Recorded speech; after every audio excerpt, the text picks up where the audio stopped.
hastasıyız dede. Ses ver Adana, zirveden selam. Durmak yok omi, patlamaya devam. Yok bundan sonra size sigara filan. Uçuyor yıldızlara müptezel bayan. Ses ver Adana, zirveden selam. Durmak yok omi, patlamaya devam. Yok bundan sonra size sigara filan. Uçuyor yıldızlara müptezel bayan. Harmanım, baba nerede çarşafım? Gördüğüm bu paketler benim dermanım. Hoppa yavaşça açıldı fermanım. Sakın kaçma buraya gel la kezbanım. Adana çocuğu Arka şehrimin delisi. Olay büyük kardeş, mevzu kendisi. Plaka 01 korkumuz dinle. Yazmak için yine yuttun bence.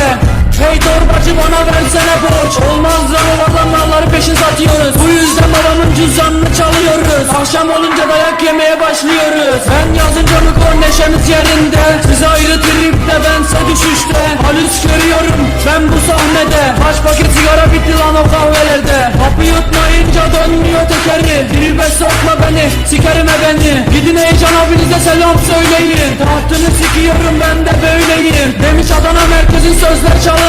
Moru kim kimden yaptı alıntı. O şişko menajeri